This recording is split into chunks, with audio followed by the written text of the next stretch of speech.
Welcome back. Let's talk taxes. It is tax season after all. But yesterday we told you how nearly 20,000 people in the metro area have been receiving letters from the city of Portland on behalf of Metro saying, hey, you never paid for the Metro Homeless Services tax. And if you live in Multnomah County, oh, you got a double whammy. That also included a universal preschool tax, both of which were due last April. So many of you got that letter and were angry saying, whoa, whoa, whoa. I vaguely remember voting for those taxes back in 2020, but I never got a bill in my tax service or accountant. They never mentioned it. And now you want me to pay the tax plus penalties and interest? Yes, that is correct. And it's worth noting that these taxes only apply to individuals who made more than $125,000 a year or couples who brought in more than $200,000. So we asked for your thoughts on this, since many of you emailed us before our story asking us to look into this, and we listened to you, so we did. Robert says, this is pathetic.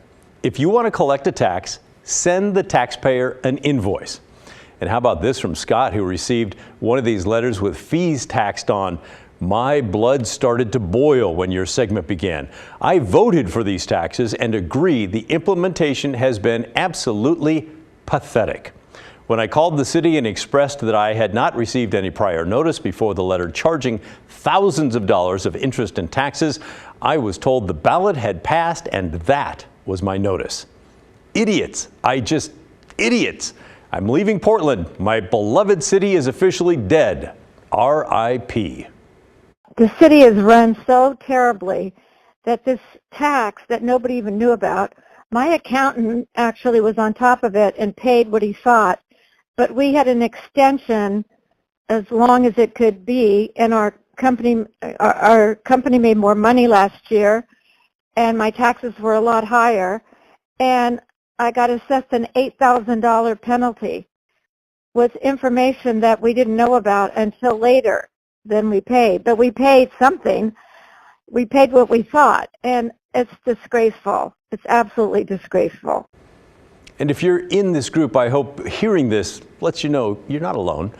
And this one from Jeff, who was hit with a surprise bill as well. Been in Portland since 1990, but this mishandling is enough to make me leave.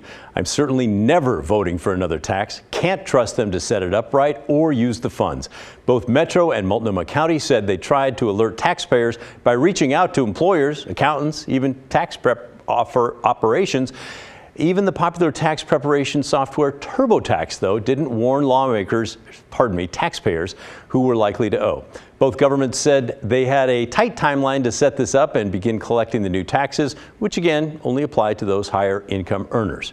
So here's what Multnomah County's chief financial officer said about the lack of communication.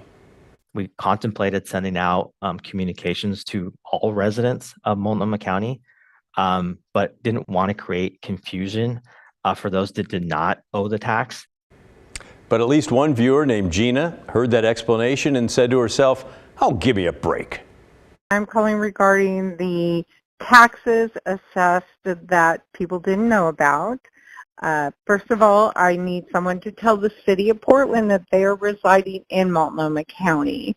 And that disconnect between Multnomah County and the city of Portland is why we have so many issues with both. This should be waived because the chief financial officer's explanation of why they couldn't notify people was pretty much lame, and I think as a chief financial officer who's getting big bucks paid by the city or the state should be able to give a better answer for the amount of money he gets. Okay. So far, investigative reporter Kyle Aboshi found that with these taxes, Metro has collected about $202 million and Multnomah County has raked in about $241 million. Those are on top of each other. Both said it's too early to calculate a compliance rate, but early numbers suggest that roughly 1/3 or 33% of people who should have paid the Metro homeless tax have not yet done so. And your comments weren't all negative, by the way, towards how City Hall handled this. Mike said, 33% are complaining, seems 66% got it done. All right, fair point, Mike. And many of you are upset by the penalties and the interest tacked onto these taxes. Plenty of you have told us that you're happy to pay the taxes, or as, happy as you can be. You just don't feel it's fair to add these extra fees on top since you weren't notified. And when it comes to the penalties, the best thing for you to do is request a waiver. Many of you have already been granted waivers.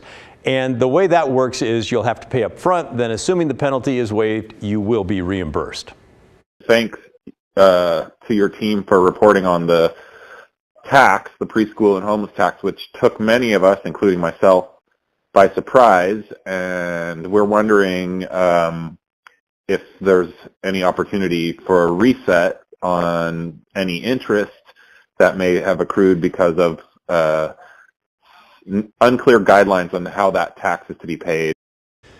Now, the interest on the tax, well, that seems to be a different story. During his interviews with Metro and Multnomah County, Kyle asked about waiving penalties and interest.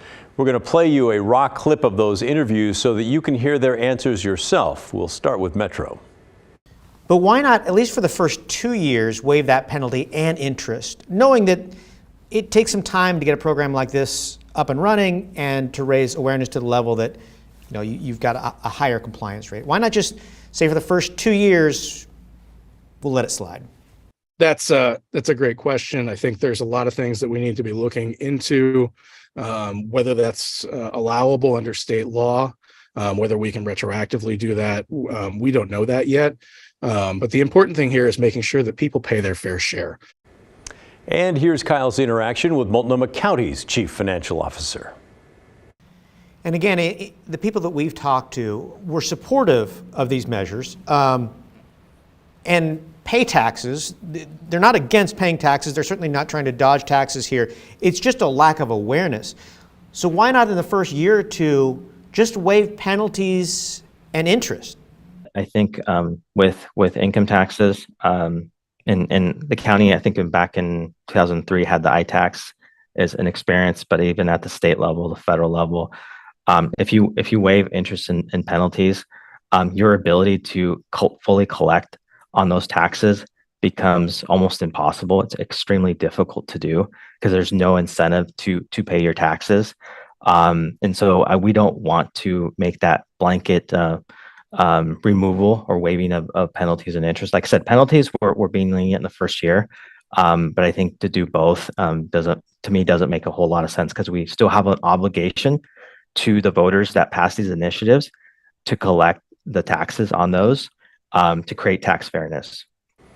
All right, well, so he makes an interesting point there. So it does not sound like that interest is going anywhere, but like we said before, it's certainly worth trying to get the penalty money back. And to remember these two taxes when it's time to file this next year around. All right, they're going to be with you for a while. Despite thousands of people who haven't paid these taxes yet, Multnomah County's preschool tax has already surpassed funding projections. But how much money are we talking about? Well, tens of millions so far. We'll also show you how many kids the program is aiming to help in the coming years. That's when the story returns.